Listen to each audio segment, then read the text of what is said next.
Барлық мадақ мақтау әлемдердің Раббысы Алла Тағалаға болсын. Одан кейін әрбіріміздің ұстазымыз, екі дүнияның қожасы болған соңғы пайғамбарымыз Мұхаммед Мұстафа саллаллаху алейхи уассалам Алла Тағаланың игілігі, сәлемі, есендігі болсын. Бүгінгі тақырыбымыз арақтың залалы қандай? Яғни арақ турасында ең әуелі ойымызға бірден келетін сөзіміз Алла Тағаланың кәламы, Құран кәрімнің аяттары екендігі анық. Алла Тағала Құран кәрімде арақ турасында былай деп Маида сүресінің 90-шы аятында айтады: Астағфирулла, я айюхаллазина аману, иннамал хамру вал майсиру вал ансабу вал азламу рижсу мин амали шайтани фажтанибуху лааллахум туфлихун. Ай мүминдер, арақ, құмар, бұттар, балашатын оқтар, лас шайтанның істерінен. Ақыретте ауыр азаптан құтылу үшін одан сақ болыңдар деп Маида сүресінің 90-шы аятында бізге арақтың харам екендігін ашық түрде ескертіп айтты. Сондықтан бұл арақ осы күнімізде ғана емес, ақыретте де сізбен бізге қатты азап болатыны ол осы аяттан белгілі. Және де Құранда 4 жерде осы арақтың харамдығы турасында ашық жазылған өздеріңізді білесіздер.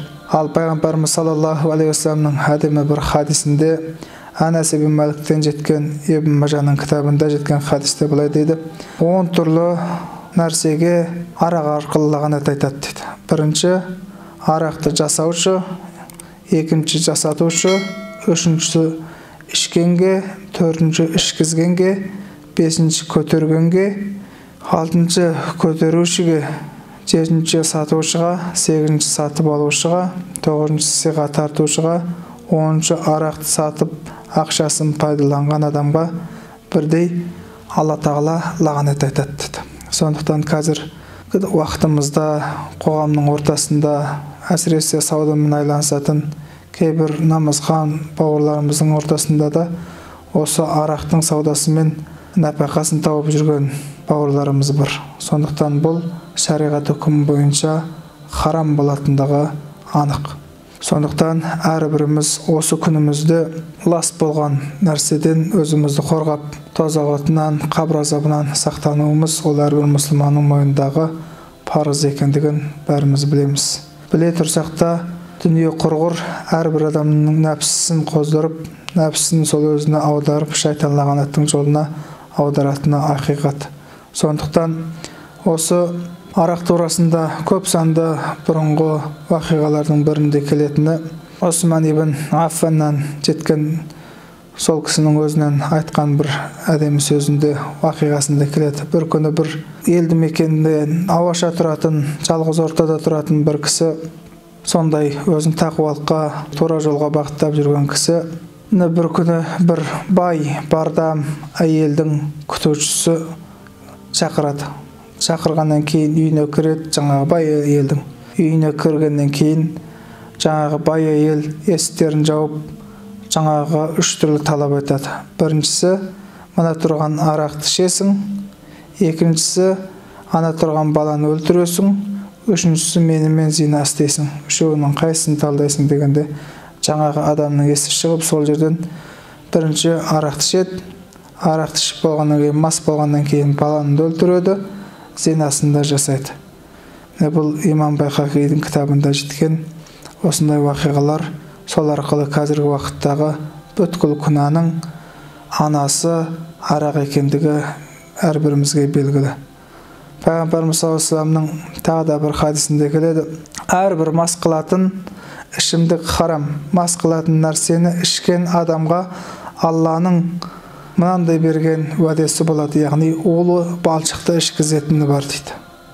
Сонда сахабалар тұрып пайғамбарымыз саллаллаху алейхи вассаламнан сұрайды: "Уа Алла Тағаланың елшісі, сонда улы балшық деген не?" деп сұрайды.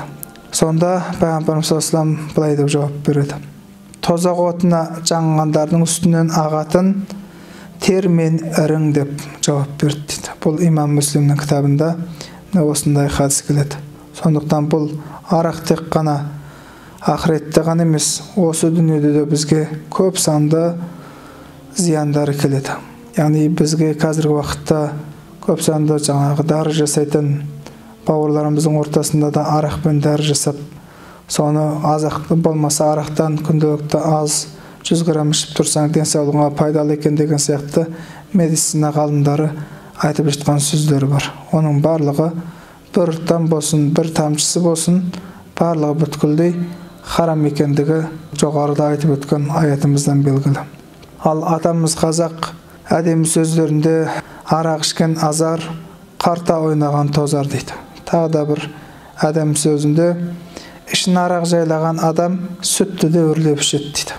Яғни арақпен уланған адамның осы дүниеде де өздеріңіз жақсы білесіздер, арақты көп ішкен адамның жүзінде нұр қашып кетеді, денсаулығы өте әлсіз халде болады, және де бүткіл ағза мүшелерінде көп мөлшерде ауру халде болатыны анық.